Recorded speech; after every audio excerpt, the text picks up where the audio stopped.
Hey there, night owls. Tonight, we're diving into the raw, lively start of jazz, America's most rebellious music, born right in the busy streets of New Orleans. It's a sound full of energy, like a mix of smoke and celebration all at once. So before we take this trip through smoky bars and quiet street corners, get comfortable, maybe pour yourself some warm milk or chamomile tea. Drop a comment and tell me where you're listening from and what's on your mind this late at night. It's always nice to know who's out here in these quiet hours when things feel a bit more real. And hey, if you really enjoy the video, don't forget to like and subscribe. Now dim those lights, let that soft background noise wash over you, and let's drift back to a time when music was about to change forever, one blue note at a time.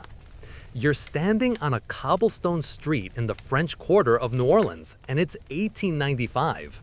The air is thick enough to swim through, heavy with humidity that makes your clothes stick to your skin like secrets you can't shake. The smell hits you first, an intoxicating blend of magnolia blossoms, coffee brewing somewhere in the distance, the earthy funk of the Mississippi River, and something else. Something that smells like possibility mixed with desperation, hope seasoned with pain. The sun is setting behind wrought iron balconies that cast intricate shadows on the narrow streets below, and you can hear it, that sound. Not quite the blues, not quite ragtime, not quite anything that has a name yet.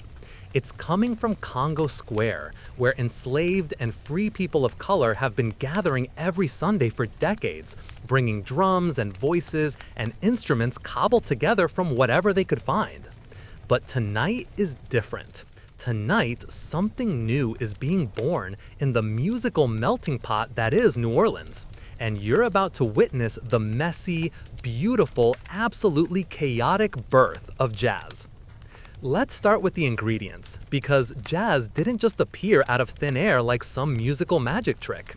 It was born from collision, from cultures crashing into each other in the most beautiful way possible. Picture New Orleans at the turn of the 20th century. It's a city that exists in multiple worlds simultaneously. You've got French colonial architecture rubbing shoulders with Spanish influences, African traditions kept alive in secret gatherings, and the complex social hierarchy of Creole society, where skin color determined everything from where you could live to what music you could play. The foundation was already there, laid by generations of enslaved people who brought their musical traditions across the Atlantic in the holds of ships, hidden in their hearts when everything else had been stripped away. These weren't just songs, they were survival mechanisms, ways to communicate across plantation fields, methods of preserving identity when everything else was being systematically destroyed. Work songs had emerged from cotton fields and sugar plantations, call and response patterns that made backbreaking labor bearable. Spirituals rose from churches where hope was the only currency that mattered. The blues crawled out of Mississippi Delta juke joints where people went to forget their troubles or at least make peace with them for one night. But in New Orleans, something unique was happening. The city's relatively liberal attitudes, and I use that term very relatively, meant that people of color had slightly more freedom to gather, to play music, to express themselves. Congo Square became this incredible pressure valve where African drumming traditions could survive and evolve, where musical conversations could happen between cultures that were kept separate everywhere else. Now, you have to understand the social landscape to really grasp what was about to happen. New Orleans was divided not just between black and white, but between darker-skinned African Americans and lighter-skinned Creoles, who often had French or Spanish ancestry. The Creoles had occupied this strange middle ground in society. Many were educated, some owned property, and they had access to formal musical training that was denied to darker-skinned residents. These Creole musicians were classically trained.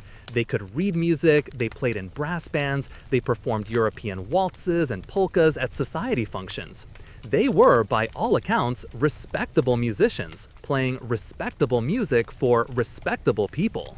But then came the 1890s, and a series of laws that changed everything. The Jim Crow laws didn't care about the subtle distinctions of New Orleans' complex racial hierarchy. Light-skinned, dark-skinned, educated, property-owning, none of it mattered anymore. If you had any African ancestry, you were relegated to the same social position, the same restrictions, the same segregated world. Suddenly, classically trained Creole musicians found themselves playing in the same venues as blues musicians who had learned their craft by ear, who played with passion and improvisation rather than rigid adherence to written scores.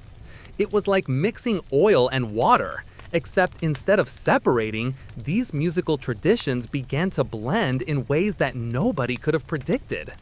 Picture this scene. It's a hot Saturday night in 1897, and you're in a small club in the back of the French Quarter. The air is thick with tobacco smoke and the kind of tension that comes when different worlds collide. On the small stage, there's a Creole cornet player who learned his scales from European method books, standing next to a blues guitarist who learned his licks from Mississippi field hands. The Creole musician starts playing a familiar melody, maybe Home Sweet Home, or some other parlor song that respectable society would recognize. But the blues musician begins to bend the notes, to slide between pitches in ways that make the melody weep and wail. The piano player, who might have been classically trained but grew up hearing spirituals in church, starts adding syncopated rhythms that make your feet want to move even when your brain is trying to follow the proper melody. And then something magical happens. The cornet player, instead of sticking rigidly to the written music, begins to improvise. He takes the melody and stretches it, plays with it, makes it his own. The rhythm section, bass, drums, maybe a banjo, locks into a groove that's neither European nor purely African, but something entirely new. This is jazz being born, right there in that smoky room, in the space between what music was supposed to be and what it could become when nobody was watching too closely. But let's talk about the characters who made this happen, because jazz wasn't born in a vacuum. It was created by real people with real names and real stories, many of whom never got the credit they deserved. There was Buddy Bolden, who might be the most important musician you've never heard of. Born in 1877, Bolden was a barber by day and a cornet player by night, and by all accounts, he could make that horn sing in ways that defied explanation. They said you could hear Buddy Bolden's cornet from 20 blocks away, that he could make grown men cry and make proper ladies forget their manners. Bolden played what people called hot music, music that was loose, improvisational, full of blue notes and syncopated rhythms that made people want to dance in ways that would have scandalized their grandmothers. He led one of the first true jazz bands, though nobody called it jazz yet. They just called it music that made you feel alive. Tragically, Bolden's story ended early and badly. The pressures of performing, of being a black musician in the Jim Crow South, of trying to make a living playing music that polite society considered dangerous, eventually took their toll. He suffered what we would now recognize as a mental health crisis, and by 1907, he was committed to an asylum where he spent the rest of his life. Not a single recording of Buddy Bolden exists, which means we have to imagine the sound that helped birth jazz based on the testimony of those who heard him play. Then there was Jelly Roll Morton, born Ferdinand Lamotte, a Creole piano player who claimed to have invented jazz single-handedly. While that claim was probably more ego than truth, Morton was definitely one of the key figures in jazz's early development. He was a larger-than-life character, part musician, part hustler, part storyteller, who understood that jazz was as much about personality and showmanship as it was about musical technique. Morton was one of the first musicians to really understand jazz as a compositional form, not just as improvisation. He wrote down his arrangements, he thought about how different instruments could work together, he understood that jazz could be both spontaneous and structured. His Red Hot Peppers recordings from the 1920s captured some of the earliest examples of fully realized jazz arrangements. But Morton was also a product of his time and place, which means his story is complicated. He was light-skinned enough to sometimes pass as white, which gave him opportunities that darker-skinned musicians didn't have. He could play in venues that were off-limits to others, he could travel more freely, he could market himself to white audiences in ways that other jazz pioneers couldn't. This privilege came with its own kind of burden: the constant navigation of racial boundaries, the need to code switch between different musical and social worlds. And then there was King Oliver, Joe King Oliver, who became one of the most important mentors in jazz history. Oliver was a cornet player who bridged the gap between the earliest jazz pioneers like Bolden and the musicians who would take jazz to the world stage. He understood the power of the blues, the importance of improvisation, but he also had the musical sophistication to create arrangements that showcase these elements without losing their raw emotional power. Oliver's greatest contribution to jazz might have been his mentorship of a young trumpet player named Louis Armstrong. But we're getting ahead of ourselves. That's a story for a few minutes from now. The venues where this music was being born were as important as the musicians themselves. We're talking about places like the 101 Ranch, the Tuxedo Dance Hall, and dozens of smaller clubs and bars scattered throughout New Orleans' red light district, known as Storyville. Storyville was New Orleans' legal prostitution district, established in 1897 and named rather ironically after the city councilman who proposed its creation. It was a 20-block area where vice was contained, regulated, and taxed, a place where the normal rules of society were suspended in favor of more pragmatic arrangements. For jazz musicians, Storyville was both an opportunity and a trap. The district's clubs and bars provided steady work for musicians willing to play the hot, improvised music that customers wanted to hear. The money was better than what you could make playing church socials or society functions, and the audiences were more receptive to musical experimentation. But playing in Storyville also meant being associated with vice, with disreputable behavior, with the kind of music that respectable society viewed as dangerous and immoral. Jazz became linked in the public mind with prostitution, gambling, drinking, and all the other activities that happened in Storyville after dark. This association would haunt jazz for decades. Even as the music evolved and spread beyond New Orleans, even as it became more sophisticated and gained acceptance among educated audiences, jazz carried with it the reputation of being devil's music, music that corrupted morals and led good people astray.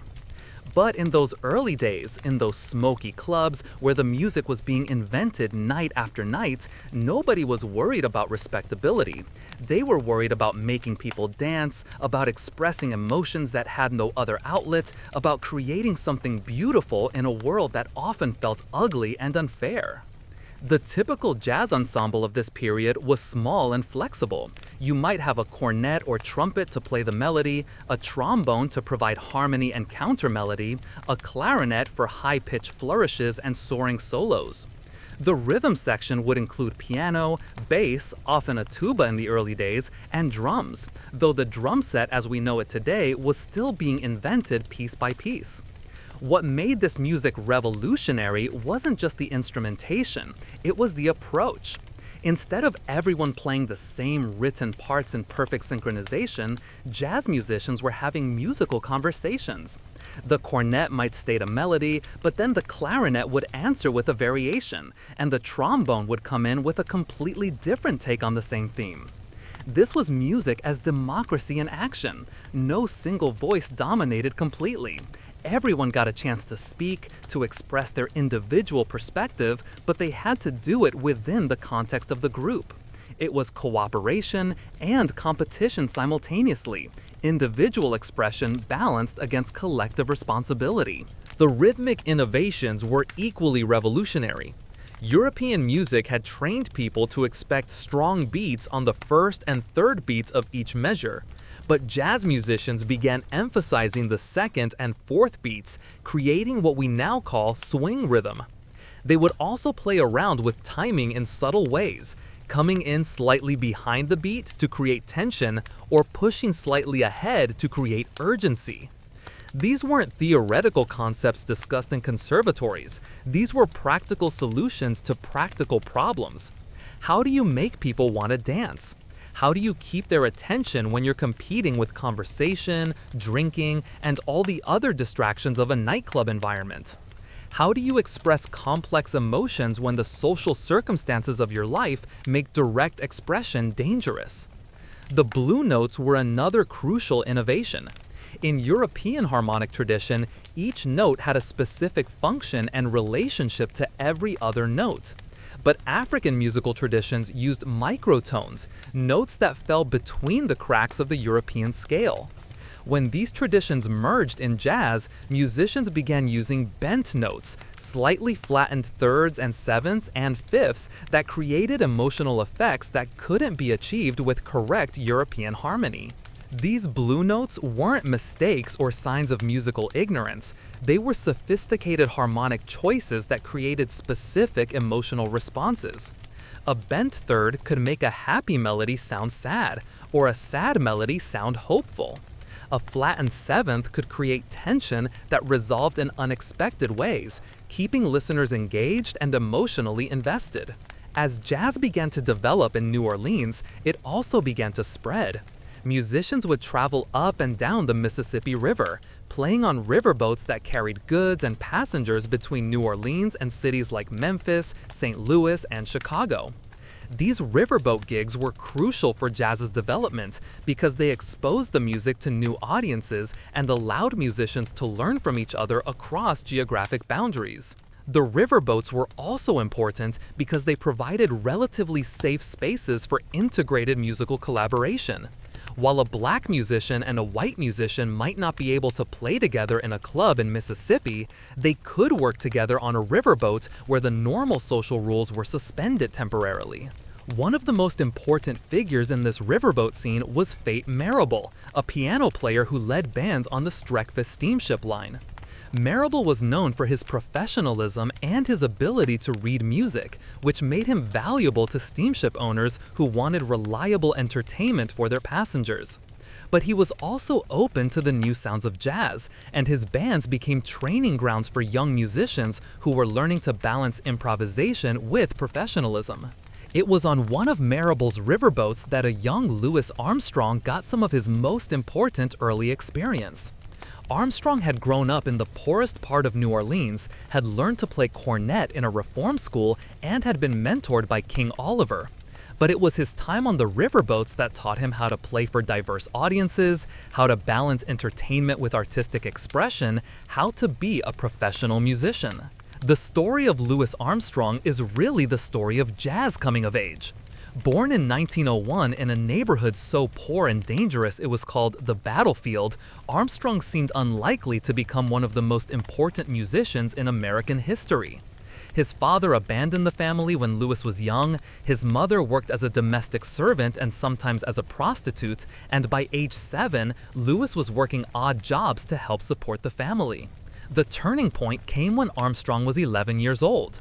On New Year's Eve 1912, he fired a pistol into the air in celebration, a common practice in New Orleans, but still illegal. He was arrested and sent to the Colored Waifs' Home for Boys, which sounds like a punishment but turned out to be a gift. The Waifs' Home had a band, and it was there that Armstrong first learned to play cornet properly. The band director, Peter Davis, recognized Armstrong's natural musical ability and began giving him formal instruction. By the time Armstrong left the home, he was good enough to start playing professionally around New Orleans. This is where King Oliver enters the story. Oliver heard the young Armstrong playing and recognized something special. He began mentoring Armstrong, letting him sit in with his band, teaching him the finer points of jazz performance.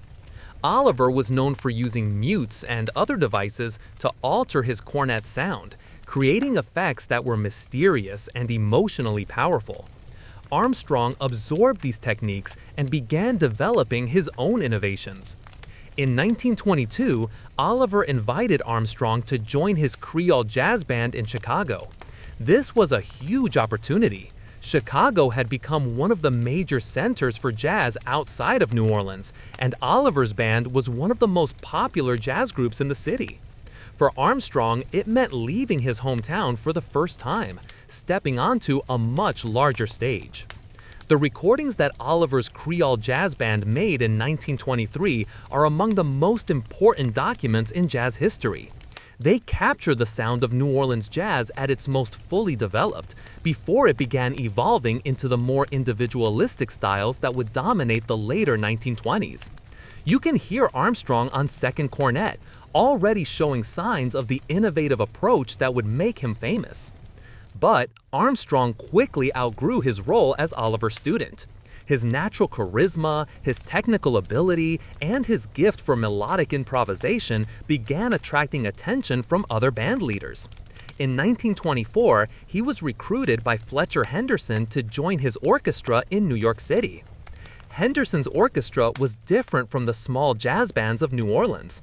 It was a big band, 10 or 12 pieces instead of 5 or 6, and it played for sophisticated audiences in major venues, like the Roseland Ballroom. Henderson was trying to prove that jazz could be respectable, that it could appeal to educated audiences without losing its essential character.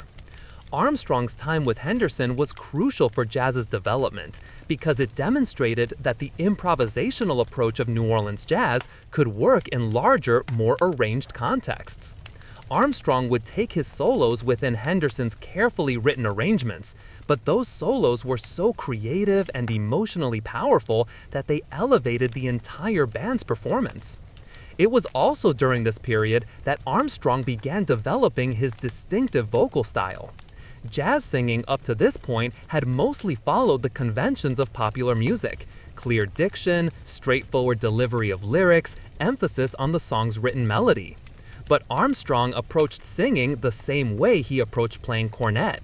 He would bend notes, alter rhythms, improvise new melodic lines, and sometimes abandon words entirely in favor of scat singing, improvise nonsense syllables that allowed him to use his voice as an instrument.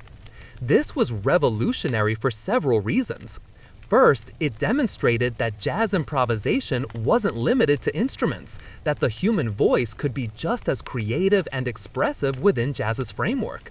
Second, it gave jazz a more accessible entry point for general audiences. People who might be intimidated by complex instrumental solos could connect with Armstrong's warm, charismatic vocal style. But perhaps most importantly, Armstrong's singing helped establish jazz as a distinctly American art form. His vocal style was unlike anything in European musical tradition. It drew from African American vernacular speech patterns, from the call and response traditions of spirituals and work songs, from the emotional directness of the blues. When Armstrong sang, he wasn't just performing a song. He was telling a story, sharing an experience, inviting listeners into his world. By the mid-1920s, Armstrong was ready to step out as a leader. He formed the Hot Five, a small group that made some of the most influential recordings in jazz history. These weren't live performances, they were studio recordings made specifically to capture Armstrong's innovations for posterity. But they document the moment when jazz evolved from a regional folk music into a sophisticated art form with national and international appeal. Listen to recordings like Heebie-Jeebies or West End Blues, and you can hear Armstrong pushing the boundaries of what was possible within jazz's framework. His solos are architecturally sophisticated. They have beginnings, middles, and ends. They develop themes and variations. They create tension and resolution. But they never lose the emotional directness and rhythmic vitality that made jazz compelling in the first place. Meanwhile, back in New Orleans, the music was continuing to evolve. The closing of Storyville in 1917 had scattered many jazz musicians to other cities, but it had also forced the music to find new venues and new audiences. Jazz began appearing in more respectable contexts. Dance halls, theaters, even some churches began incorporating jazz elements into their services. The migration of jazz musicians from New Orleans to other cities was part of a larger demographic shift known as the Great Migration. Beginning around 1915 and continuing through the 1960s, millions of African Americans left the rural South for industrial cities in the North and West. They were seeking better economic opportunities, escaping the worst aspects of Jim Crow segregation, looking for places where they could build better lives for their families. These migrants brought their music with them. Jazz spread to Chicago, Detroit, New York, Kansas City, Los Angeles, and dozens of other cities. In each place, it encountered different musical traditions and social circumstances, and it adapted accordingly. In Chicago, jazz encountered the urban blues and the music of Polish, Irish, and Italian immigrants. The result was a harder, more driving style of jazz that reflected the energy and complexity of industrial city life. Chicago jazz was often faster, more aggressive, more willing to push harmonic boundaries than its New Orleans predecessor. In New York, jazz encountered the sophisticated arrangements of society orchestras and the commercial pressures of the music industry. New York jazz became more polished, more arranged, more conscious of its potential for commercial success. This wasn't necessarily a bad thing. It meant that jazz musicians could make better livings, that the music could reach larger audiences, that it could gain the kind of cultural respectability that ensured its survival. But it also meant that jazz began to lose some of its rough edges, some of its connection to the street-level experiences that had given birth to it. The tension between commercial success and artistic authenticity would become a recurring theme in jazz's development, a tension that continues to this day. The 1920s were jazz's first golden age. The music that had been born in New Orleans brothels and bars was now being played in major concert halls and recorded by major record labels. Jazz musicians were becoming celebrities. Their records were selling in the hundreds of thousands, and their influence was being felt across American popular culture. This was the era of Prohibition, when alcohol was illegal but widely available in underground speakeasies. Jazz and illegal drinking became linked in the public imagination. Both were rebellious, both were associated with urban sophistication, both offered escape from the constraints of conventional morality. The speakeasy culture was crucial for jazz's development because it created venues where racial integration was more possible than in other social contexts. White and black musicians could play together in speakeasies in ways that would have been impossible in more public venues. White audiences could hear black musicians perform in relatively intimate settings. The music industry began to recognize that there was a substantial white audience for jazz, which opened up new commercial opportunities but also raised new questions about cultural appropriation and artistic authenticity. As jazz became more popular and commercially successful, it also became more controversial. Religious leaders denounced it as immoral music that corrupted young people. Educators worried that jazz's emphasis on improvisation and emotional expression would undermine the discipline necessary for classical musical training. Social conservatives saw jazz as part of a broader breakdown in traditional values, particularly among young people who were embracing new styles of dress, behavior, and social interaction. These controversies weren't entirely unfounded. Jazz was rebellious music, created by people who were challenging social conventions both musically and socially. The emphasis on individual expression, on improvisation, on emotional directness rather than formal restraints, these were genuinely subversive values in a society that prized conformity and hierarchy. But the controversies also revealed the racial anxieties that were never far from the surface in discussions of jazz. When critics complained about jazz's primitive rhythms or its savage emotional effects, they were often expressing discomfort with African American cultural influence on mainstream American society. Jazz was black music that white people were learning to love, and that challenged assumptions about racial hierarchy that underpinned much of American social organization.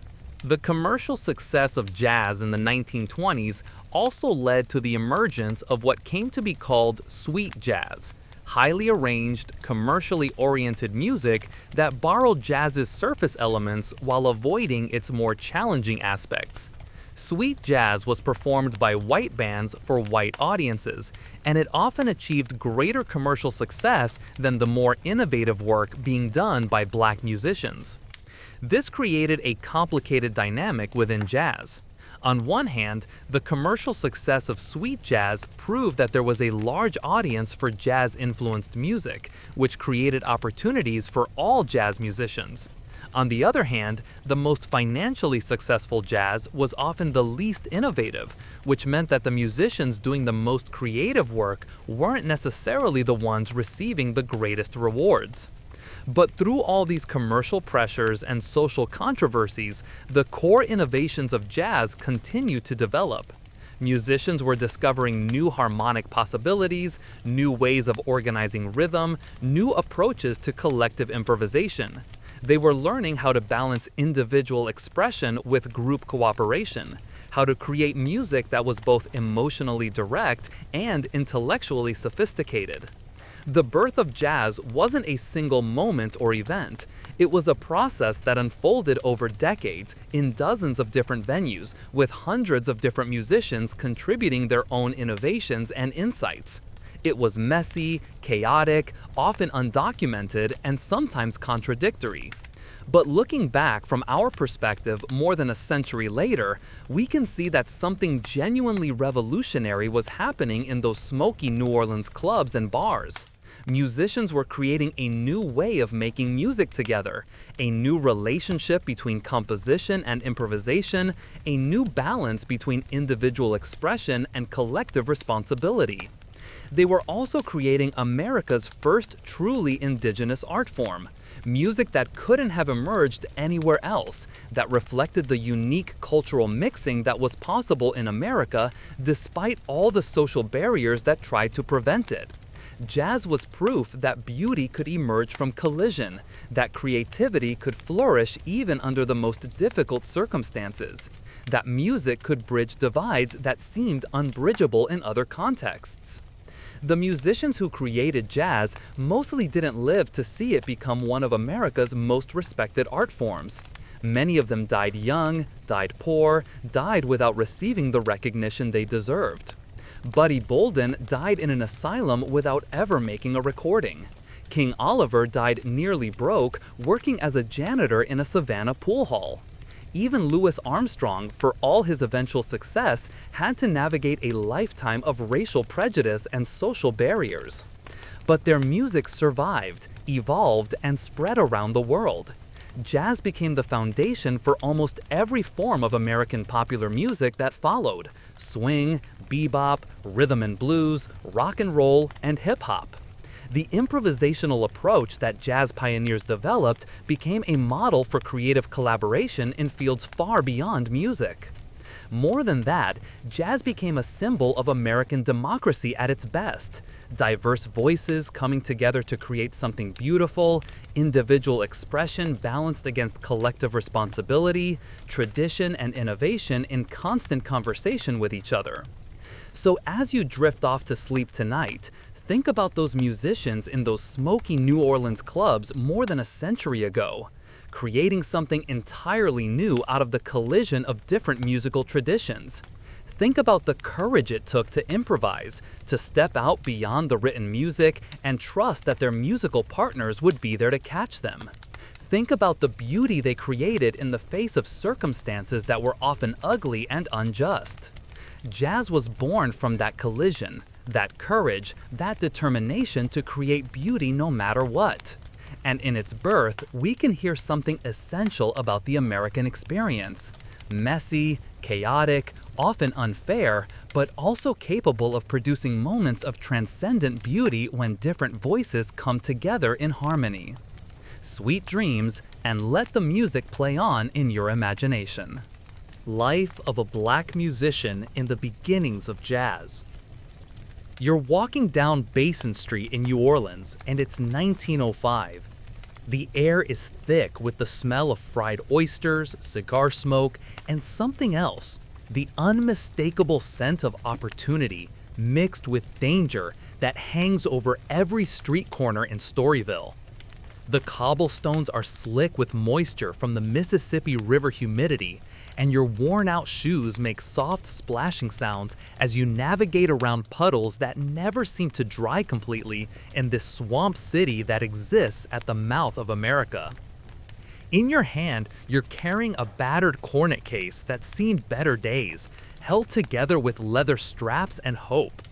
Inside that case is your ticket to something that might be called a living, though it's nothing like the steady paycheck your father hoped you'd find when he saved up enough money to buy you that horn 3 years ago. You're 22 years old.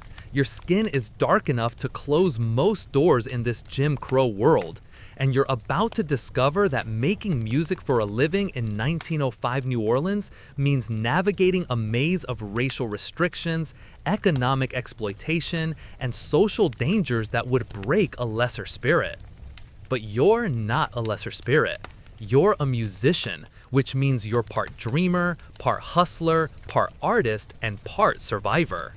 And you're about to spend the next hour playing in an establishment that exists in the gray area between legal and illegal, respectable and scandalous, where white men come to experience pleasures that their wives and churches would never acknowledge, and where black musicians provide the soundtrack to America's hidden desires. This is what it meant to be a black musician in the early days of jazz.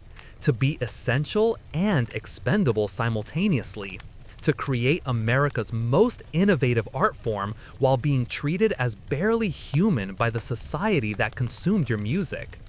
Your story, multiplied by thousands, would become the foundation upon which jazz was built, though most of those stories would never be written down, never be remembered, never be honored the way they deserved. Let's start with morning, because that's when the contradictions of your life become most apparent. You wake up in a shotgun house in the Treme neighborhood, where most of the city's free people of color have lived since before the Civil War. The house belongs to your aunt because owning property as a black person in New Orleans requires either extraordinary luck or family connections that go back generations. Your aunt is one of the fortunate ones. Her great-grandfather was a free man of color who managed to accumulate some property before the war, and somehow the family held onto it through Reconstruction and the backlash that followed.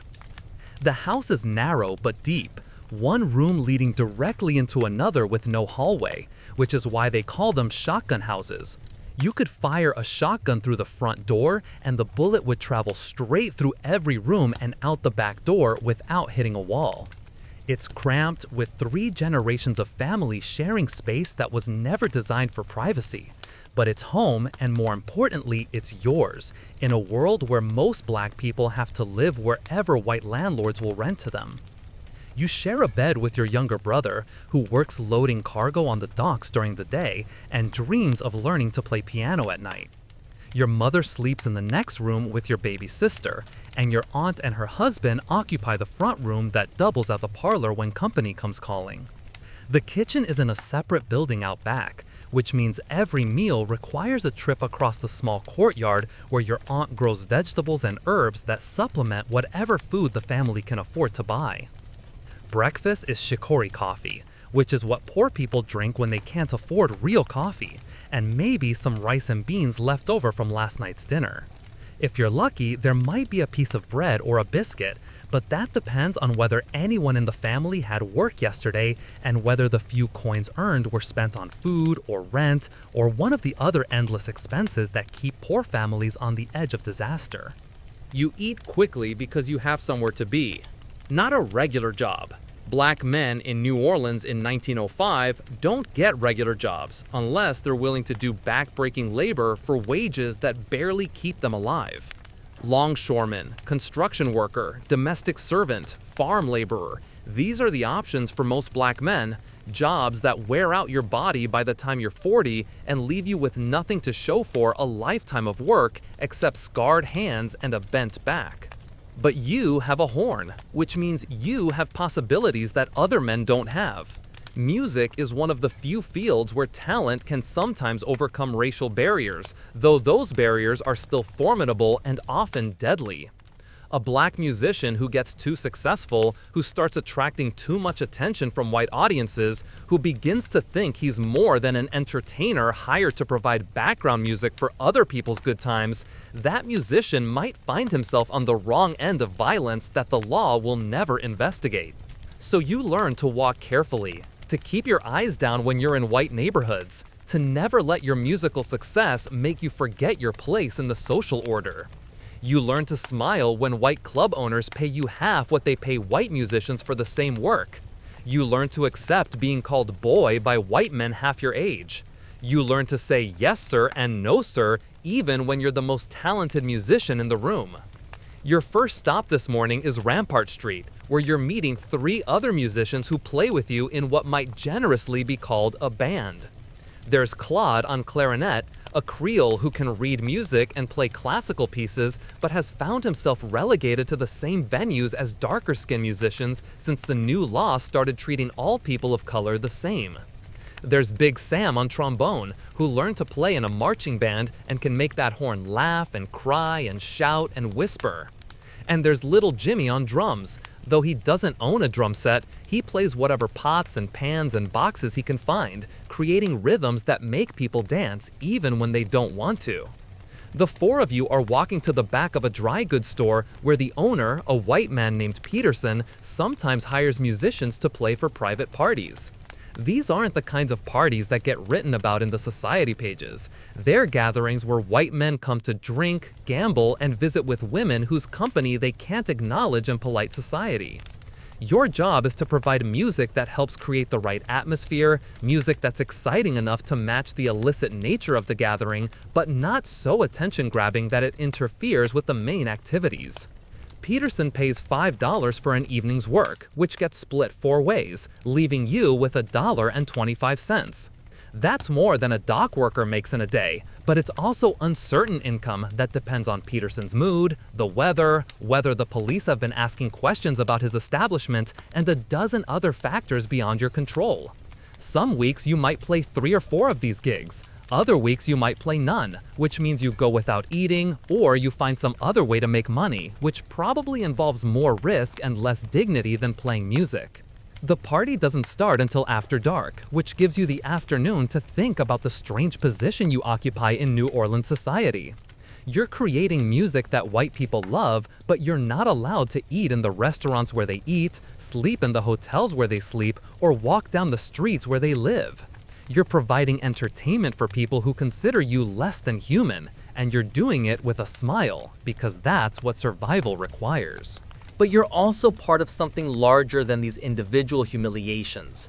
In the small clubs and informal gatherings where black musicians play for black audiences, something revolutionary is happening. Musicians are taking the European musical traditions they learned in church and school and mixing them with African rhythms and blues harmonies and creating something entirely new. It's music that speaks to the experience of being black in America, the pain and joy and resilience and hope that define daily life for people who are fighting to maintain their humanity in a society that denies their full personhood. This new music doesn't have a name yet, though some people are starting to call it jazz or jazz, words that might come from African American slang or might be corruptions of other words. Nobody really knows for sure. What matters is that it's yours in a way that few other things in your life can be. White people might control where you can live and work and eat and travel, but they can't control what happens when you put that horn to your lips and start to play. The afternoon passes slowly. You practice in the courtyard behind your aunt's house, working on scales and melodies, trying to develop your own style within the musical traditions you've inherited. Your neighbors are used to the sound. Half the men in the neighborhood play some kind of instrument, and the other half wish they did. Music is one of the few forms of expression that Jim Crow laws can't completely regulate, though they certainly try. As the sun begins to set, you walk to Peterson's establishment, entering through the back door because black musicians are never allowed to use the front entrance. The room where you'll be playing is small and dark, furnished with mismatched tables and chairs that have seen better days. The air already smells like whiskey and tobacco, though the customers haven't arrived yet. Peterson is a thin white man in his 50s who treats black musicians with the kind of casual contempt that wealthy white Southerners consider politeness. He doesn't use racial slurs. That would be beneath his dignity, but he makes it clear through his tone and manner that he considers you a useful tool rather than a human being worthy of respect. He pays you before the music starts, not out of fairness, but because he doesn't want to be bothered with business transactions once his guests arrive. The other musicians arrive one by one, and you set up in the corner of the room where you'll be visible enough to provide atmosphere, but not so prominent that you'll distract from the main activities. There's no stage, no spotlights, no acknowledgement that what you're about to do requires skill and creativity. You're background music, sonic wallpaper to enhance other people's experiences. But when the customers start arriving and you begin to play, something magical happens. The music takes on a life of its own, creating connections between the musicians that transcend the degrading circumstances of the performance. Claude's clarinet weaves around your cornet lines, creating harmonies that are both complex and emotionally direct. Big Sam's trombone provides a foundation that's solid enough to support the most adventurous improvisation. Little Jimmy's makeshift drums create rhythms that make everyone in the room move, even the customers who are trying to maintain their dignity while engaging in activities that would scandalize their neighbors. This is the contradiction at the heart of your existence as a black musician in early jazz. You're creating art that's as sophisticated and emotionally powerful as anything being produced in America, but you're doing it in circumstances that deny your humanity and artistic worth. You're innovating musical forms that will influence generations of musicians around the world, but you're being paid less than a white musician would earn for playing simple melodies from sheet music. The customers at Peterson's are white men who work in banks and law offices and shipping companies during the day, respectable citizens who attend church on Sunday and would never acknowledge knowing you if they saw you on the street.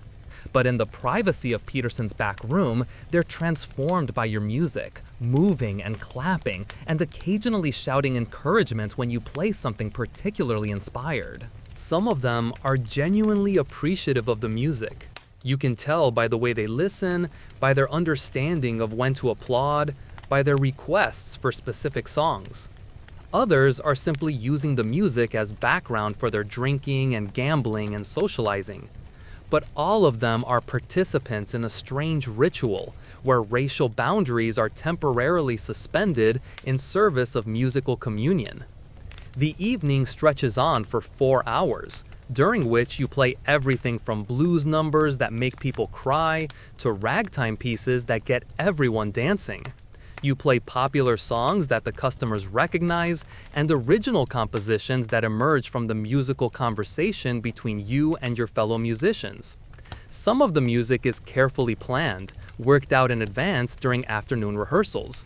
Other pieces are completely improvised, created in the moment through the kind of musical telepathy that develops between musicians who trust each other completely. By the time the evening ends, you're exhausted but exhilarated. You've created something beautiful under difficult circumstances, you've earned money that will help feed your family for another week, and you've participated in the ongoing creation of a new American art form. But you've also spent 4 hours being treated as less than human by people who consider your music indispensable to their entertainment. The walk home through the dark streets of New Orleans is always dangerous for a black man, especially one carrying a musical instrument that might be worth stealing. You stick to well-lit main streets when possible, avoid eye contact with white men who might be looking for trouble, and move quickly without appearing to be running. The police offer no protection. They're more likely to hassle you than to help you, and the black man who complains about mistreatment by white citizens is likely to find himself in more serious trouble. But you make it home safely, where your family is waiting to hear about the evening's work. Your mother wants to know if you were treated respectfully, your aunt wants to know how much you earned, and your younger brother wants to hear about the music you played. You answer their questions carefully, emphasizing the positive aspects of the experience while downplaying the indignities and dangers that are simply part of the job. This is one night in a life that consists of dozens of similar nights, each presenting the same contradictions and challenges and small victories. Some nights you play for white audiences in establishments like Peterson's. Other nights you play for black audiences in clubs and dance halls and private parties, where the music can be more adventurous and the atmosphere more relaxed. The pay is usually better when you play for white audiences, but the artistic satisfaction is often greater when you play for black audiences who understand the cultural context of what you're creating. The economic realities of being a black musician in early jazz were brutal and uncertain. Most musicians had to supplement their music income with other work, day jobs that were often physically demanding and always poorly paid. Some worked as domestic servants in white households, which provided steady income but required a level of subservience that was emotionally exhausting. Others worked in construction or on the docks, jobs that were dangerous and seasonal, but that allowed more personal dignity than domestic service. The lucky ones, usually lighter-skinned Creoles with some formal musical training, might find work playing in society orchestras that performed at white social events. These jobs paid better and were more steady than club work, but they required musicians to play European classical music or simple dance melodies rather than the innovative jazz that was being developed in less respectable venues. The racial dynamics of New Orleans in the early 1900s were incredibly complex, shaped by centuries of mixing between African, European, and Native American populations. The city had three distinct racial categories: white, black, and Creole, each with its own social rules and economic opportunities. Creoles were people of mixed European and African ancestry who had often been free before the Civil War and who had access to education and property ownership that was denied to darker-skinned African Americans. Before the 1890s, Creoles had occupied a middle position in New Orleans society. They could attend certain schools, live in certain neighborhoods, and work in certain professions that were off-limits to blacks.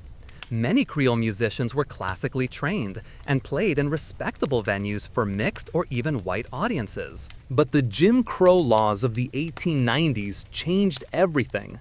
The new legal structure recognized only two racial categories, white and colored, and all people with any African ancestry were relegated to the same inferior legal status. Suddenly, classically trained Creole musicians found themselves competing for the same limited opportunities as black musicians who had learned to play by ear in churches and bars. This forced integration of the black and Creole musical communities was one of the crucial factors in jazz's development. Creole musicians brought formal training, knowledge of European harmonic structures, and experience with written music. Black musicians brought blues sensibilities, improvisational skills, and connection to African rhythmic traditions. When these two musical approaches were combined in the same bands and venues, the result was a new form of music that was more sophisticated than either tradition could have produced alone. But this musical collaboration came at enormous personal cost for the musicians involved. Creole musicians had to abandon their claims to social respectability and accept the same discrimination that darker-skinned musicians had always faced. Black musicians had to learn to work with Creole musicians who sometimes looked down on their lack of formal training and their association with low-class venues. The venues where early jazz was performed were as important as the musicians who created it. Storyville, New Orleans' legal red light district, provided the most steady work for jazz musicians, but it also associated the music with vice and immorality in the minds of respectable society. Musicians who worked in Storyville could make better money than those who played in other venues, but they also risked being seen as morally compromised by association with prostitution and gambling. The typical Storyville establishment was a combination bar, casino, and brothel that operated under licenses issued by the city government. The music was supposed to provide atmosphere for these various activities, but in practice, it often became the main attraction. Customers would come as much to hear the music as to participate in the other offerings, and the best musicians could command premium prices for their services. But working in Storyville required musicians to navigate complex social and legal dangers. The district was controlled by white businessmen who had political connections and police protection, But individual musicians were vulnerable to violence from customers, competitors, and law enforcement officers who might decide to make examples of successful black men who seemed to be getting above their station. The music that emerged from these venues was shaped by the need to satisfy diverse audiences with different expectations and musical sophistication. A typical night might require playing simple dance music for white customers who wanted familiar melodies, blues numbers for black customers who appreciated musical innovation, and ragtime pieces for mixed audiences who wanted something energetic but not too challenging. This need to appeal to multiple audiences simultaneously forced jazz musicians to become incredibly versatile performers. They had to master multiple musical styles, read the mood of different crowds, and adjust their performances accordingly. This versatility became one of jazz's defining characteristics, the ability to incorporate elements from many different musical traditions while maintaining a distinctive identity. The recording industry in the early 1900s was dominated by white-owned companies that were primarily interested in marketing to white audiences. Black musicians were rarely given opportunities to make recordings, and when they were usually paid flat fees rather than royalties, which meant they received no compensation for the ongoing sales of their music. The first jazz recordings were made by white musicians who copied the styles they had heard in black venues, but who had access to recording studios and marketing networks that were denied to the musicians' creators. The original Dixieland Jazz Band, an all-white group from New Orleans, made the first commercially successful jazz recordings in 1917, launching a national craze for jazz music that brought fame and fortune to white musicians while leaving most black innovators in poverty and obscurity. This pattern of cultural appropriation would plague jazz throughout its early development. White musicians would learn jazz techniques from black musicians, then record and market those techniques to white audiences who were willing to buy records by white artists but not by black artists. The result was a system where black musicians created the music, but white musicians reaped most of the financial benefits. The social restrictions faced by black musicians extended beyond their professional lives into every aspect of their existence. They couldn't eat in most restaurants, sleep in most hotels, or travel freely between cities. When they did travel for work, they had to rely on networks of black-owned businesses and private homes for food and lodging. They couldn't use public facilities like restrooms or water fountains in many places, and they were subject to violence if they were perceived as violating any of the countless unwritten rules that governed black behavior in the Jim Crow South. These restrictions made touring extremely difficult and dangerous for black musicians. A successful performer might be invited to play in distant cities, but getting there safely and finding places to stay and eat required careful planning and considerable courage. Many promising musical careers were limited by these practical obstacles to travel and performance. The family life of black musicians was complicated by the irregular income and social stigma associated with musical careers. Parents often opposed their children's musical ambitions, preferring that they pursue more stable and respectable occupations. Musicians who did succeed faced pressure to provide financial support for extended family members who had fewer economic opportunities. Marriage and family relationships were often strained by the demands of musical careers. Musicians worked nights and weekends when other people were relaxing with their families. They traveled frequently, leaving spouses and children to manage household responsibilities alone. They earned irregular incomes that made it difficult to plan for the future or provide security for their families. Women musicians faced additional challenges in a profession that was already difficult for men. Female instrumentalists were rare and faced social disapproval for performing in the same venues as men. Female vocalists had more opportunities, but were often expected to provide sexual as well as musical entertainment, which put them in compromising and sometimes dangerous situations. The few women who did succeed as jazz musicians often had to develop thick skins and strong personalities to survive in environments that were hostile to their presence. They had to be twice as good as their male counterparts to receive recognition, and they often had to work twice as hard to receive the same compensation. Despite all these obstacles, the early jazz community developed strong bonds of mutual support and artistic collaboration. Musicians shared information about job opportunities, helped each other learn new techniques, and provided emotional support during difficult times. The music itself became a form of resistance against the social forces that tried to limit Black artistic expression and economic opportunity. The jam session, an informal gathering where musicians would play together for their own enjoyment rather than for paying audiences, became a crucial institution in jazz development. These sessions allowed musicians to experiment with new ideas, develop their skills, and build the musical relationships that would sustain them throughout their careers. They were democratic spaces where musical ability mattered more than social status or racial category. The Black church also played an important role in jazz development, providing musical training and performance opportunities for young musicians. Many jazz pioneers learned their first musical skills singing in church choirs or playing in church bands.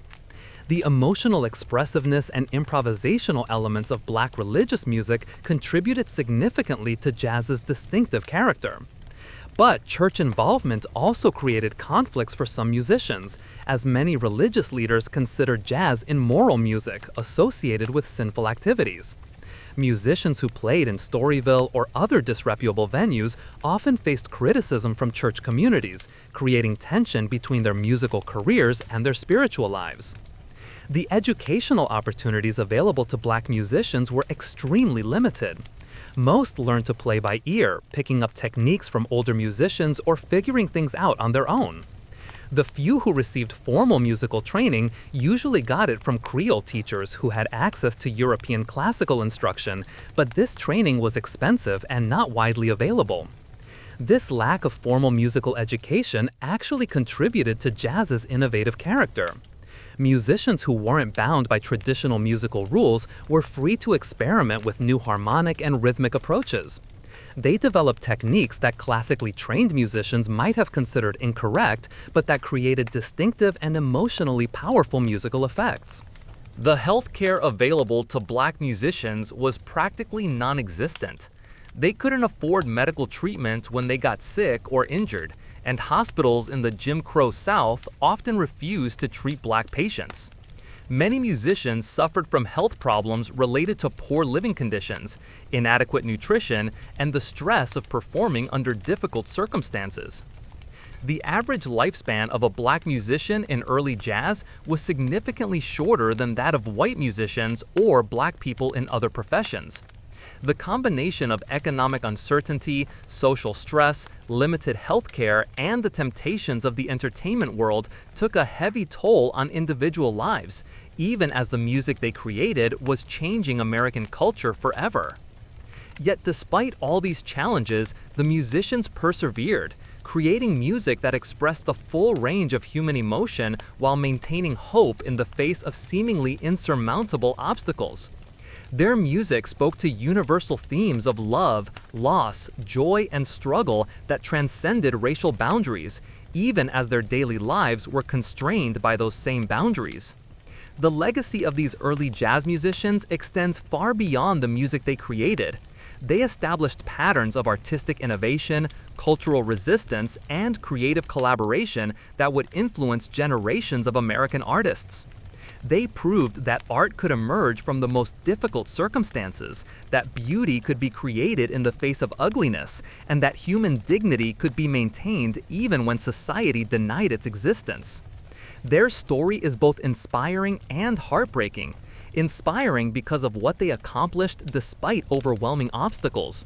Heartbreaking because of the injustices they endured and the recognition they were denied. But their music survives as testimony to their courage, creativity, and humanity, a reminder that the greatest art often emerges from the greatest struggles. So when you listen to early jazz recordings, remember the musicians who created them. Remember the shotgun houses and the dangerous streets, the Jim Crow laws and the economic uncertainty, the family pressures and the social restrictions. Remember that every note was earned through struggle, Every innovation was an act of resistance. Every performance was a victory over forces that tried to deny the full humanity of the people who created America's greatest art form. These musicians gave us a gift that continues to enrich our lives more than a century later. The least we can do is remember their names, honor their struggles, and acknowledge the full cost of the beauty they created for us all. The origins. You're standing in a dimly lit nightclub in New York City, and it's 1957. The air is thick with cigarette smoke and the kind of electric tension that comes when everyone in the room knows they're about to witness something special. On stage, there's a slight figure with his back turned to the audience, holding a trumpet with a Harman mute that makes his sound whisper instead of shout. He's wearing a perfectly tailored suit that probably cost more than most people make in a month. And when he finally turns around, his eyes are hidden behind dark sunglasses, even though the club is already cave dark. This is Miles Davis, and he's about to change everything you think you know about jazz, about cool, about what it means to be an artist in America. He won't smile at the audience, won't announce the songs, won't perform the kind of crowd-pleasing theatrics that most musicians use to win over their listeners. Instead, he'll play with a kind of controlled intensity that makes the silence between notes as important as the notes themselves. And when he's finished with his solo, he'll walk off stage while the rest of the band is still playing, leaving the audience wanting more and wondering what the hell just happened.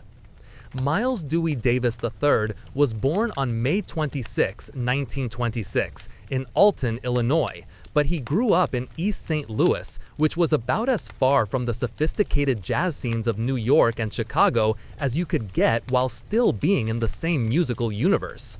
His father was a dentist, a successful professional who owned farmland and rental properties, which meant that Miles grew up with a kind of middle-class stability that was rare for black families in the 1930s.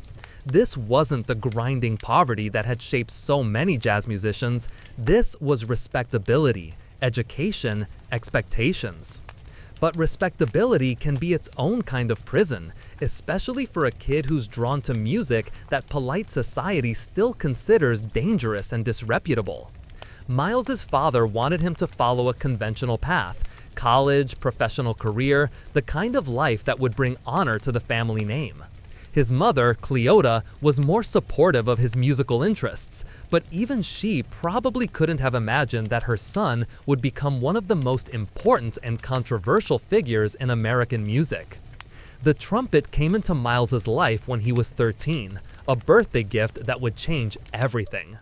His father had bought it hoping that music lessons would provide discipline and structure, the kind of character-building activity that middle-class parents used to prepare their children for respectable adulthood. What he got instead was a son who became obsessed with an instrument that would allow him to express emotions and ideas that couldn't be contained within the boundaries of conventional respectability. Early on, Miles was drawn to the music of Louis Armstrong, but not in the way you might expect. While other young trumpet players were trying to copy Armstrong's virtuosic high notes and crowd-pleasing theatrics, Miles was more interested in Armstrong's melodic sense, his ability to find the emotional center of a song and build everything else around that. Even as a teenager, Miles was developing the aesthetic philosophy that would guide his entire career. Less is more, space is as important as sound, and the most powerful musical statements often come from what you don't play rather than what you do. His first real musical education came from playing in his high school band and with local groups around East St. Louis. This was the early 1940s, and the jazz world was being revolutionized by bebop, the complex, lightning-fast style being developed by musicians like Charlie Parker and Dizzy Gillespie. Bebop was everything that traditional jazz wasn't: intellectually challenging, harmonically sophisticated, more concerned with artistic innovation than with entertaining audiences. For a young musician trying to find his own voice, bebop presented both an opportunity and a problem. On one hand, it proved that jazz could be serious art music, worthy of the same respect given to classical music. On the other hand, it set a standard of technical virtuosity that was almost impossible to match. Charlie Parker could play faster and more complex lines than seemed humanly possible. Dizzy Gillespie could hit high notes that would shatter glass and make them sound effortless. Miles Davis, even as a teenager, knew he would never be that kind of virtuoso. His technique was solid, but not spectacular. His range was good, but not extraordinary. His speed was respectable, but not dazzling. In the hands of a lesser artist, these limitations might have been career-ending. But Miles had something that was more valuable than technical perfection. He had taste, and he had the kind of musical intelligence that could turn limitations into advantages. The turning point came in 1944 when the Billy Eckstine Orchestra came through St. Louis. Eckstine's band was one of the most important incubators of bebop, featuring musicians like Charlie Parker, Dizzy Gillespie, and Art Blakey. When their trumpet player got sick, 18-year-old Miles Davis got the chance to sit in for a couple of weeks. This was like being thrown into the deep end of the musical ocean. Miles found himself playing alongside musicians who were redefining what jazz could be, night after night, in front of audiences who expected nothing less than musical brilliance. He held his own, but more importantly, he learned what it meant to be a professional musician at the highest level. He saw how Parker and Gillespie approached improvisation, not as showing off, but as a form of musical conversation that required deep listening, quick thinking, and absolute commitment to the moment. When the Eckstine band left St. Louis, Miles knew he had to follow. His father had other plans. He wanted Miles to attend Fisk University, a prestigious historically black college that would prepare him for a respectable professional career. They reached a compromise that satisfied no one completely. Miles would go to New York to study at the Juilliard School of Music, one of the most prestigious classical music institutions in the world. Miles arrived in New York in the fall of 1944, 18 years old and carrying a trumpet case and dreams that were bigger than his bank account. Juilliard was supposed to give him the kind of formal musical education that would make him a complete musician, able to work in any musical context.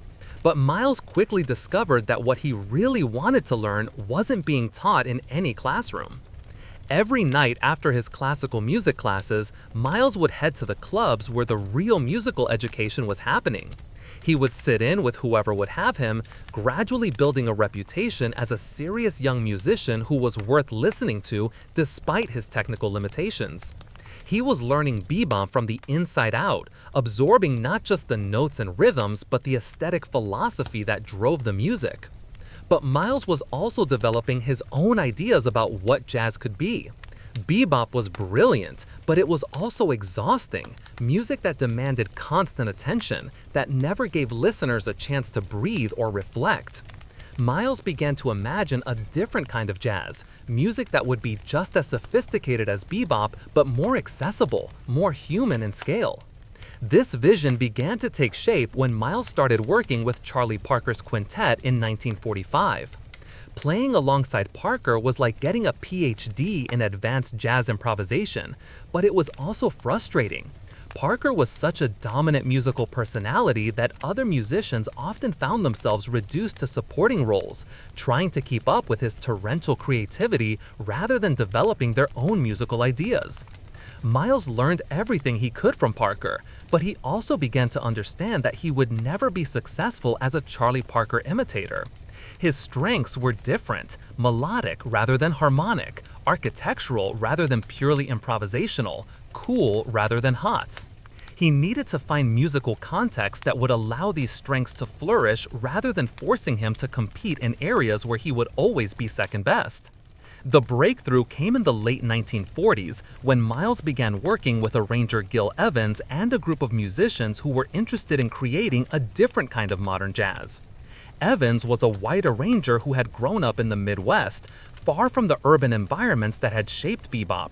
His musical sensibility was more impressionistic, more influenced by classical composers like Debussy and Ravel than by the blues and gospel traditions that had shaped most jazz. When Miles and Evans began collaborating, they created something that had never existed before: Jazz that was harmonically sophisticated like bebop, but melodically accessible like swing. Music that was cool and understated rather than hot and aggressive.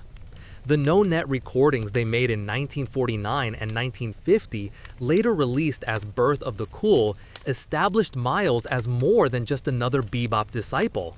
He was now a band leader with his own musical vision, capable of creating music that was both innovative and beautiful.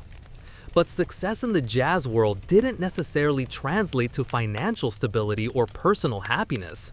Miles was making a reputation as a serious musician, but he was also developing a serious drug problem. Heroin was epidemic among jazz musicians in the late 1940s and early 1950s, and Miles became one of its casualties. The drug problem wasn't just about recreation or escapism, it was also about the pressures of being a black artist in a segregated society. Jazz musicians were creating sophisticated art music, but they were still treated as entertainers rather than artists.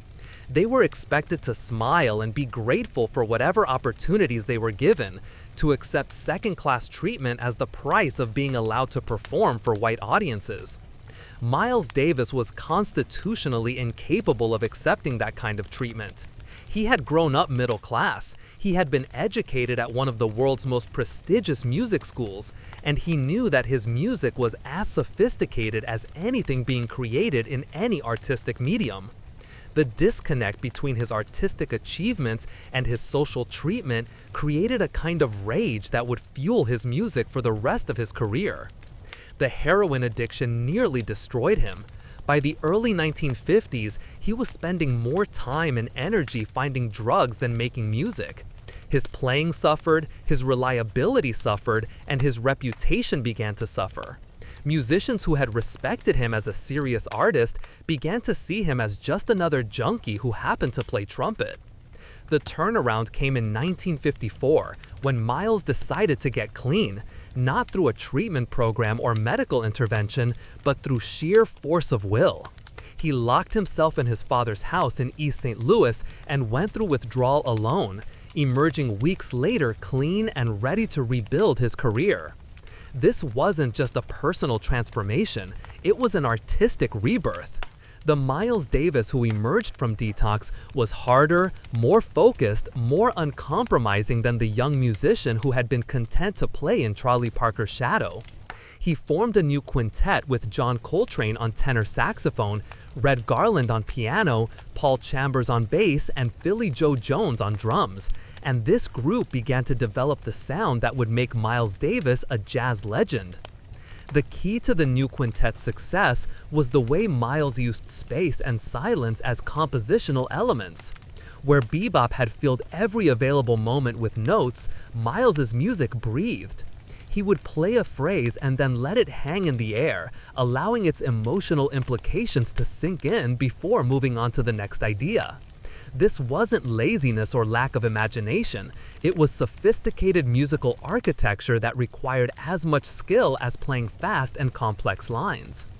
The quintet's approach to rhythm was equally revolutionary. Instead of the relentless drive of bebop, they played with a more relaxed feel that swung just as hard but with less obvious effort. Philly Joe Jones was a master of this approach, creating rhythmic patterns that were complex and sophisticated but never felt forced or academic.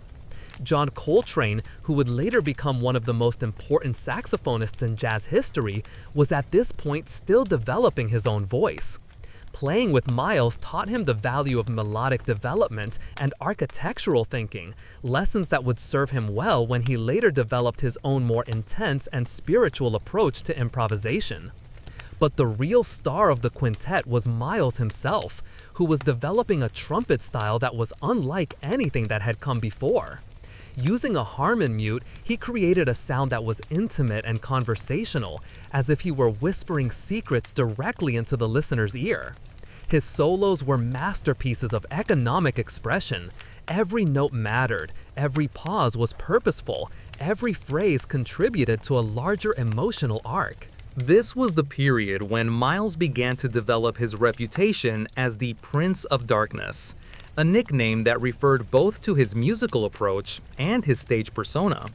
He would perform wearing dark sunglasses, rarely speaking to the audience, often turning his back to them while playing. This wasn't hostility, it was professionalism. Miles believed that his job was to play music, not to entertain or placate audiences who might not understand what he was trying to accomplish. The music industry in the 1950s was still largely segregated, and Miles had to navigate a complex set of racial dynamics that affected everything from where he could perform to how his music was marketed. He was creating sophisticated art music, but he was often expected to conform to stereotypes about how black entertainers should behave. The dark sunglasses and turned back weren't just artistic choices. They were also ways of maintaining dignity and autonomy in situations that were designed to diminish both. Miles's uncompromising attitude extended to his business relationships as well. He drove hard bargains with record companies, demanded better treatment for his musicians, and refused to accept the kind of exploitative contracts that had left earlier generations of jazz musicians poor despite their artistic success. This sometimes made him difficult to work with, but it also helped establish new standards for how jazz musicians could expect to be treated. The quintet's recordings from the mid-1950s, including albums like Cookin', Relaxin', Workin', and Steamin', captured a group at the peak of its creative powers. These weren't carefully arranged studio productions. They were essentially live performances captured in the recording studio, complete with the kind of musical risk-taking and spontaneous interaction that made jazz so compelling as a live art form. But Miles was already thinking beyond the quintet format. He had been listening to classical music, to the Impressionist composers whose work had influenced Gil Evans, and he was beginning to imagine jazz that would incorporate some of their harmonic and textural sophistication. This led to a reunion with Evans and the creation of some of the most beautiful recordings in jazz history. Miles Ahead, recorded in 1957, was a collaboration between Miles and Evans that created a new category of jazz recording. It wasn't exactly a jazz album in the traditional sense. There were no extended improvised solos, no rhythm section in the conventional sense, no blues or standard song forms. Instead, it was a suite of compositions that used jazz improvisation within carefully crafted orchestral arrangements. Miles's trumpet was the only improvising voice, floating over Evans's lush orchestrations like a singer delivering a series of connected songs. The music was sophisticated enough to satisfy the most demanding jazz listeners, but it was also accessible enough to reach audiences who might have been intimidated by bebop's complexity. This approach reached its peak with Sketches of Spain, recorded in 1959 and 1960. Evans had arranged pieces by Spanish classical composers, creating orchestral backdrops that evoke the landscapes and emotions of Spanish music without simply copying traditional forms. Miles's trumpet solos were some of the most emotionally direct and beautiful playing of his career, proving that jazz improvisation could work within almost any musical context if the musician was sensitive enough to understand what the music required. But while Miles was exploring these orchestral collaborations, he was also pushing his small group work in new directions. The second great quintet, formed in the late 1950s, included some of the most talented young musicians in jazz. John Coltrane on tenor saxophone, Bill Evans on piano, later replaced by Wynton Kelly, Paul Chambers on bass, and Jimmy Cobb on drums. This group's masterpiece was Kind of Blue, recorded in 1959 and widely considered one of the greatest jazz albums ever made. The concept was deceptively simple. Instead of improvising over complex chord changes like bebop musicians, the group would improvise over simple modal scales that gave them much more harmonic freedom. The result was music that was simultaneously sophisticated and accessible, complex and beautiful. Miles's compositions provided frameworks that were flexible enough to allow for genuine improvisation, but structured enough to create coherent musical statements. Each musician had room to develop his own ideas, but everything served the larger musical vision that Miles had established. Kind of Blue was also remarkable for its recording process. Most of the music was recorded in first or second takes, with minimal rehearsal and almost no overdubbing. This wasn't carelessness, it was confidence in the musical process that Miles had developed. Faith that good musicians, given good material, would create something beautiful without excessive preparation or manipulation. The album's success established Miles as more than just a jazz musician. He was now a cultural figure whose influence extended far beyond the jazz world. Fashion designers studied his clothing choices, filmmakers borrowed his aesthetic of cool understatement, and musicians in every genre tried to capture something of his approach to space and silence. But Miles was already moving on to his next musical investigation. By the early 1960s, he was becoming interested in the music that young Black Americans were creating: rhythm and blues, soul music, the early stirrings of what would become funk. Jazz had become increasingly separated from popular Black music, and Miles was beginning to wonder if that separation was necessary or desirable. This led to the formation of his second great quintet in 1963, with Wayne Shorter on tenor saxophone, Herbie Hancock on piano, Ron Carter on bass, and Tony Williams on drums. This group was younger, more aggressive, more willing to take risks than the quintet that had recorded Kind of Blue. They were influenced by the civil rights movement, by the growing militancy of Black political consciousness, by the sense that the old ways of doing things were no longer adequate. The music they created was still recognizably jazz, but it was jazz that had been pushed to its limits and beyond. Tony Williams was playing rhythms that were more complex and polyrhythmic than anything that had been heard in mainstream jazz. Herbie Hancock was using harmonic concepts that borrowed from classical music and rock and soul. Wayne Shorter was composing pieces that were more like abstract musical paintings than traditional song forms. Miles's role in this group was both more and less than it had been in his earlier bands. He was still the leader, still the primary soloist, still the musician whose aesthetic vision shaped everything the group did. But he was also more willing to let his sidemen stretch out, to develop their own musical ideas even when those ideas might conflict with his own preferences.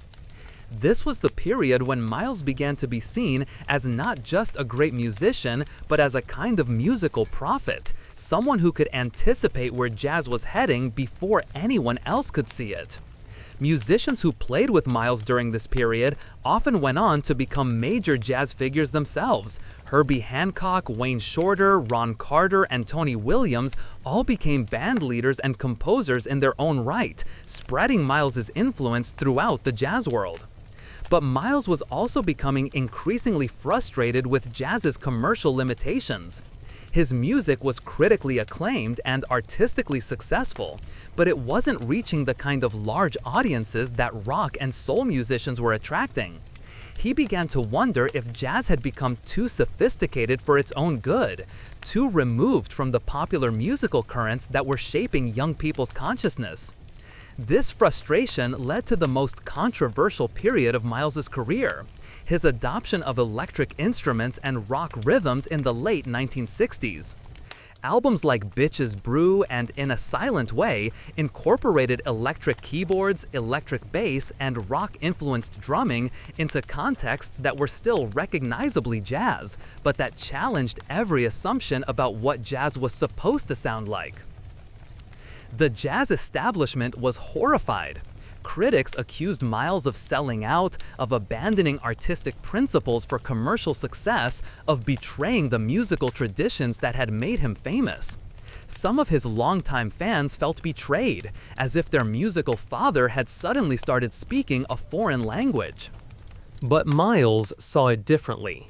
He had always been interested in expanding jazz's possibilities, in finding new ways to combine improvisation with different musical styles and technologies. The electric music wasn't a betrayal of jazz, it was jazz's next evolutionary step. its adaptation to the musical and technological realities of the late 20th century. The electric period also reflected Miles's awareness of what was happening in black popular music. James Brown was creating funk rhythms that were more complex and sophisticated than anything in contemporary jazz. Jimi Hendrix was using electric guitar and studio technology to create sounds that were more innovative than most jazz experimentation. Miles recognized that jazz needed to engage with these developments or risk becoming irrelevant to the very communities that had created it. The music Miles created during this period was often chaotic, always challenging, sometimes brilliant, and occasionally frustrating. It required listeners to abandon their preconceptions about what jazz should sound like and to engage with music that was genuinely experimental. Some of it has aged better than others, but all of it demonstrated Miles's refusal to accept artistic stagnation as the price of maintaining his reputation. This period also coincided with Miles's increasing involvement in the broader cultural politics of the late 1960s and early 1970s. The civil rights movement had evolved into the Black Power movement, and Miles's music began to reflect a more explicitly political consciousness. He wasn't writing protest songs or making political speeches, but his music carried an edge of anger and urgency that reflected the times. Miles had always been uncompromising in his dealings with the white-dominated music industry, but now that uncompromising attitude extended to other areas of his life as well. He refused to play for segregated audiences, demanded equal treatment in all his professional relationships, and made it clear that he saw his music as part of a larger struggle for black dignity and autonomy. The personal cost of this intensity was enormous. Miles's health began to suffer from years of hard living and constant touring. His relationships were often stormy, complicated by his perfectionism and his unwillingness to compromise on anything he considered important. He developed a reputation for being difficult, demanding, sometimes cruel to musicians who didn't meet his standards. But those who worked with him also understood that his demands came from a deep commitment to musical excellence. Miles never asked his musicians to do anything he wasn't willing to do himself, and he never settled for less than the best from anyone in his organization. His standards were impossibly high, but they were applied equally to everyone, including himself. By the mid-1970s, Miles was exhausted. He had been performing and recording almost constantly for 30 years, had revolutionized jazz multiple times, had influenced countless musicians across multiple genres. He was also dealing with serious health problems, hip problems that made performing physically painful, and various other ailments that were the accumulated result of decades of stress and hard living. In 1975, Miles essentially retired from public performance.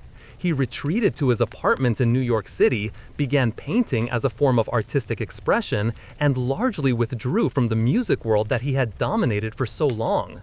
This wasn't an official retirement. He never announced it or made any public statements about his intentions.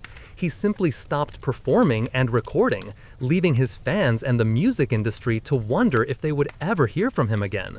The silence lasted 5 years, during which time the music world changed dramatically. Disco became the dominant form of popular black music, punk rock challenged rock's established hierarchies, and jazz struggled to find its place in an increasingly fragmented musical landscape. Miles watched these developments from his apartment, painting and thinking, and gradually preparing for his return to music. When Miles returned to active performing in 1980, he was a different musician and a different man.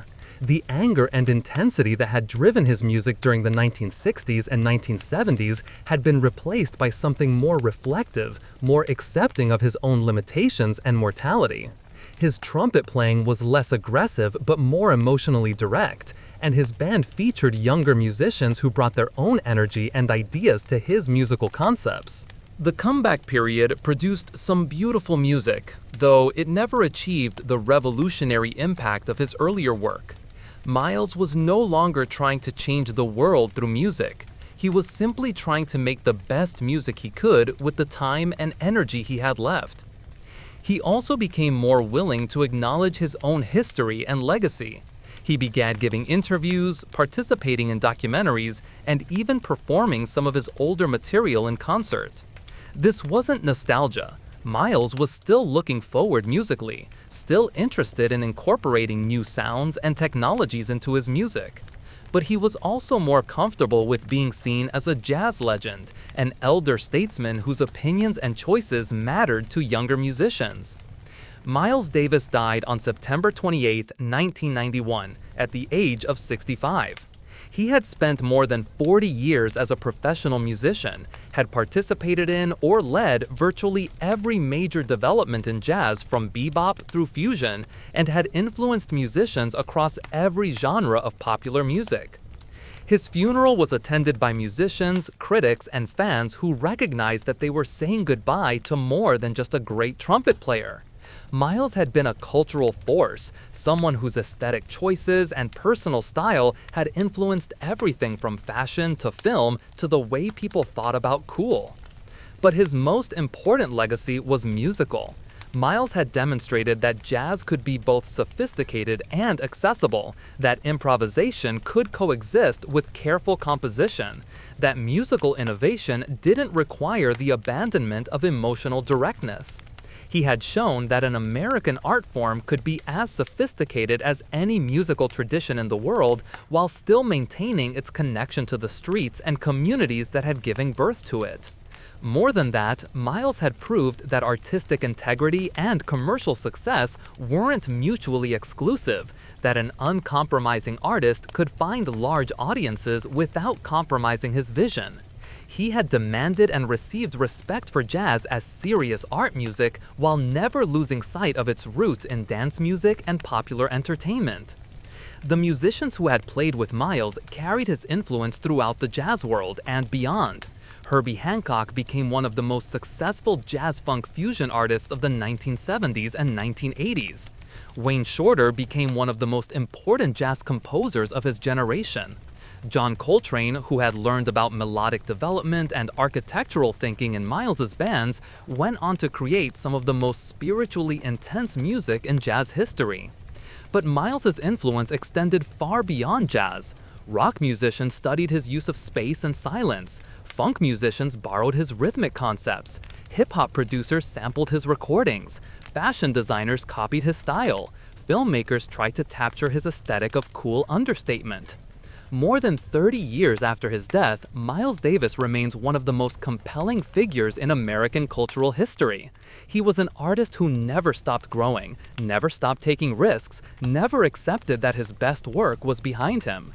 He was also a black man who refused to accept the limitations that American society tried to place on him, who demanded and received respect as both an artist and a human being. His music continues to sound fresh and relevant because it was based on principles that transcend any particular musical style or historical period. The importance of space and silence, the value of melodic development over technical display, the necessity of balancing individual expression with collective responsibility, these are musical truths that apply regardless of whether you're playing acoustic jazz or electric fusion or any other style of music. Miles Davis proved that American music could be as sophisticated as any art form in the world while still maintaining its connection to the experiences and emotions of ordinary people. He showed that innovation and tradition could coexist, that looking backward and looking forward were both necessary for artistic growth. Most importantly, he demonstrated that music could be a form of personal and cultural transformation, a way of creating beauty and meaning in a world that often seemed to lack both. His trumpet, whether muted or open, electric or acoustic, always carried the message that individual expression mattered, that artistic integrity was worth fighting for, and that the struggle to create something beautiful was itself a form of resistance against everything that tried to diminish human dignity. So close your eyes and imagine that club in 1957 with Miles on stage in his dark sunglasses, playing those whispered phrases that somehow said more than all the technical fireworks in the world. Listen to the space between the notes, the silence that made every sound more meaningful, the cool that was really controlled fire.